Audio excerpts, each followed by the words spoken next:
Good morning, guys. I'd like to put it out there that simple living adds joy to your life, and it is what has allowed me to be retired because simple living also contributes to frugal habits and to managing your budget. So in this video, I'd like to go over 9 tips or 9 practices that I have which contribute significantly to a simple life, but a beautiful life, and also keep me on track with my finances. The lower your burn rate, the better ability you have to live within your means in retirement. Welcome to Small Retired Life. My name is Raina. I live in Calgary, Alberta, in Canada. And on this channel, we discuss all topics pertaining to retirement. That could be just lifestyle, health, exercise, eating, budget, finances, anything and everything. If you guys have any specific requests for videos, please leave them in the comment section below. I always love getting new ideas. Let's move on to 9 tips for simple living. One of the first things that I do is I eat very simply. I keep my diet simple. I don't use any extravagant ingredients. I don't make recipes that require ingredients that I'm only going to use one time. Not that I don't have ingredients that some of you may not use, but if I have them, it's because I make a meal often and I use those ingredients all the time. I think keeping a simple diet is good for your health. It helps in digestion because ideally you're eating less ingredients, you're eating fewer processed foods and more whole foods. And it's great for the budget because you're buying less ingredients. I do not make recipes that use ingredients that I'm only going to use once. Such a waste of money. I end up having these food items sitting in my cupboard, going bad or getting expired, and then I'm throwing them out, which really is a waste of money. I also find that if you're eating simply, grocery shopping is easier, and I hate grocery shopping. You just are buying things that are kind of similar week to week, so you know exactly how much money you're going to spend, and you can get through the grocery store quickly. Also, it makes cooking easier because I'm not, a real cook. I don't like cooking just for myself. It's tedious. So if I have simple recipes that don't require a lot of steps and a lot of ingredients, then I get better food on the table faster. Second thing I do is I exercise at home. I find it convenient. I like just going into the room where I exercise, putting some music on and doing a dumbbell routine and not having to go to the gym. I also really enjoy walking, predominantly because it's free. It puts you in a great headspace. I, again, enjoy putting the tunes up and just walking along the river outside as much as possible. And this is where I will make one caveat to the gym because it does get extremely cold here in Calgary in the winter. Minus 25, minus 30 Celsius is not unheard of. For my American peeps, that's around minus 13, minus 15 Fahrenheit. And on those days, I just get a pass to the gym because, I'm walking in that kind of weather is not my thing.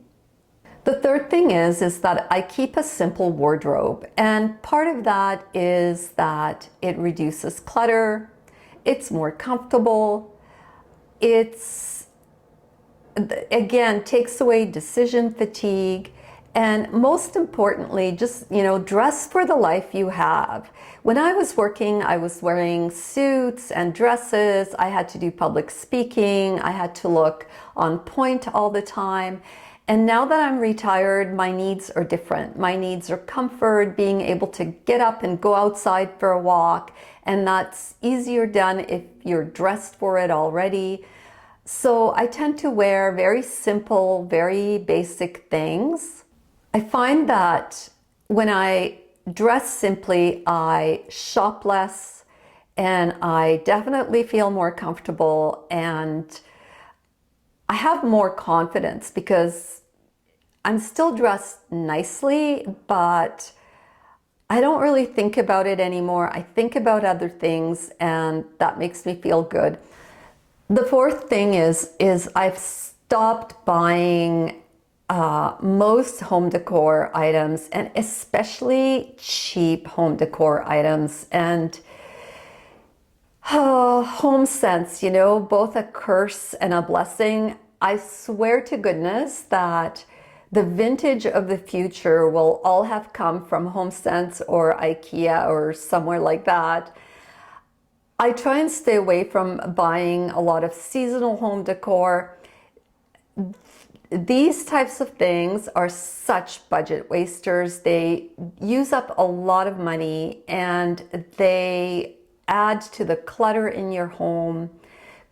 Again, I can't emphasize enough how clutter just makes me anxious. It actually induces anxiety in me. What I do instead, and this just really adds to beauty in my life and makes me feel good, is I like to buy myself flowers every now and then, or a really nice plant. I have plants all over the house.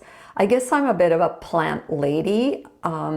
During COVID, I had so many plants. It was ridiculous. I have truly downsized from that, but I love my plants, and plants and flowers make me happy. Next is the whole idea of keeping a clutter-free home. You guys, my dad, my dad was what I would call a borderline organized hoarder. Or maybe it was that generation where they kept everything. And when he passed away, and when my mom passed away in 2020, my sister and I had to go and actually, we did this before they passed away. We had to go and deal with clearing out their house and getting it ready for sale. Oh my goodness, you guys, we had to hire a company to help us do this because Mom and Dad lived in this huge house on half an acre on Vancouver Island. Dad had what I think was, you know, like maybe a 1,300 square foot shop filled to the brim with things. I literally was in an anxious mess for the whole couple of weeks that we were there trying to deal with this. I think because of my dad's issues with keeping stuff and hoarding stuff, I'm the opposite. I can't handle having a ton of stuff around me. I get anxious in stores like HomeSense and Winners where there's, you know, a lot of stuff, and it's almost a phobia. And when I buy something, I literally go into this anxious mess until I get rid of two things to offset what I purchased. It's not good to be this way. I probably should go into therapy or something. But keeping a clutter-free home is really good for you. It provides you with mental clarity. It allows you to enjoy the things you have.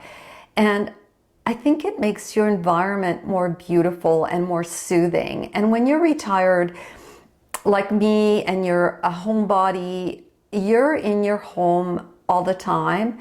And to have a soothing environment and a clutter-free environment, I think it's amazing for your mental health. And to me, it really, less is more, and it adds beauty into my life. I don't call myself a minimalist because I do buy things and I do have things. And when I think of a minimalist, I always think with, you know, with the thought that someone owns like 100 things and they live in empty rooms, and that's not me. But a clutter-free home is really great. And also, when you're not buying a lot of stuff, again, budget friendly, your burn rate is less, and when you're retired, that is so important.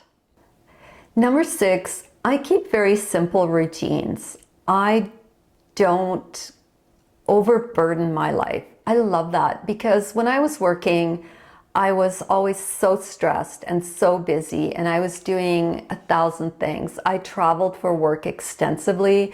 I've worked in the Philippines, I've gone to the US, I've had to travel to Europe. It just was so much work and it was chaos, and I don't like chaos. I like simple routines, and I like to get up in the morning and have a cup of coffee, sit down with a crossword puzzle, read good books, exercise at home like I mentioned earlier. Slow living to me is happy living, and maybe some of you that are more extroverted, that sounds terrible, but I can't believe how much happiness just simple routines bring to my life. And also budget friendly, again, because you're not out there spending money doing 1,000 different things. I really also enjoy doing things around the city, especially if they're free.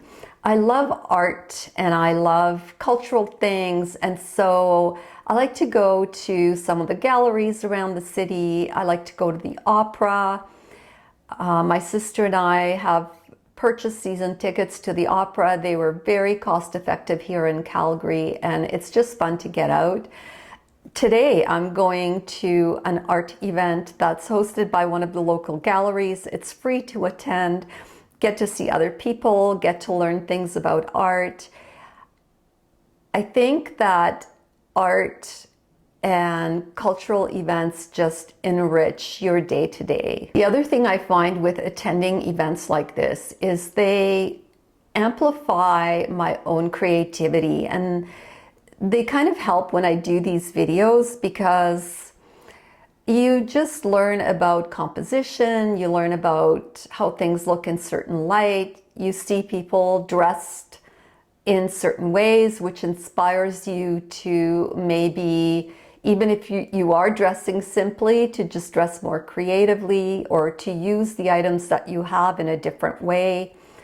So I find a lot of inspiration by going to some of these events. Also, I think going out to events in your city is a form of community engagement, and it's also a social life, because when you are an introvert, and I'm definitely an introvert, as I said before, there is a tendency to kind of hunker down and just stay home, and that's not a good thing. It provides you with enrichment to go outside of your little bubble and, see other people, see creative things, and explore the things that are out there. Number 8 is I keep a very simple skincare routine. I don't use a ton of ingredients on my face. I have skincare that I like. It's predominantly drugstore brands that have been recommended to me by my dermatologist. It's really easy to go down the rabbit hole of buying a lot of cosmetics and a lot of makeup. I don't wear a lot of makeup on a regular basis. I mean, I do wear makeup, especially if I'm filming my videos, because I've discovered that my pasty skin throws off a lot of glare into the camera. So I wear a little bit of makeup when I film, but on a day-to-day, I don't wear makeup. And lately I've been doing this little decluttering thing, which I'll do a video on down the road. And I'm ashamed to say that I had to get rid of a ton of makeup, and some of it I've had for years, and it was barely worn. And what a waste of money. And actually, makeup in general, buying a lot of it is a waste of money and can really make a dent in your budget. So I try and stay out of Sephora as much as possible.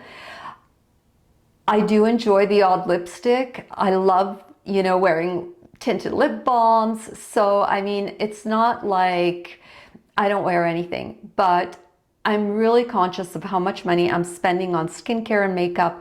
I like to keep things very simple within my budget, and I hate having stuff sitting in a cupboard that I'm not using. And finally, I would say one of the things that adds joy to my life is information sources like YouTube or books or magazines, which I mainly borrow through the library, through their online app. And I get inspiration from these things. I love reading. My mom was a librarian, so I think I come by it honestly, and I love to read books, almost any kind of books. I don't have a ton of subscriptions to things, but the one thing I have a subscription to is Kindle Unlimited, where you can, pay a monthly fee and read all kinds of books. And some of them are good, some of them aren't so good, but I read so many books. I love getting ideas from my magazines on how to decorate. What I like to do is to get ideas on using the things I already have. It's kind of like shop your house as opposed to buying things. Again, great for the budget. I have to admit that if there's one area where I do spend money, and I've not stopped spending money, is books. I love design books. I love creativity, and these books are books I keep and I look at over and over and over again. If I find myself not reviewing a book and it's just sitting in my cupboard, I sell it if it's an expensive book, or I give it away to a free library. There's one of these little free libraries just down the street from me, and I'll often just put a book in there, and sometimes I'll take a book from there, and so kind of exchange books. These are my 9 tips. I hope you guys get some benefit from any of these. They're not necessarily just for people who are retired. I think they work very well in everyone's life. Thank you for tuning in with me again this week, guys. Just a couple of housekeeping items, I guess we want to call it. I have a lot of new subscribers to my channel, which is an absolute thrill, and it's a bit shocking and a bit daunting. Thank you so much for all of your lovely comments, your wonderful stories. Some of them actually made me cry a little bit. I hope you keep tuning in and let me know what kind of videos you want to see. Please hit the notification bell so that you know when a new video comes out. I try and post every Tuesday. And please subscribe to my channel. That helps me out a lot. And I will see you guys next week.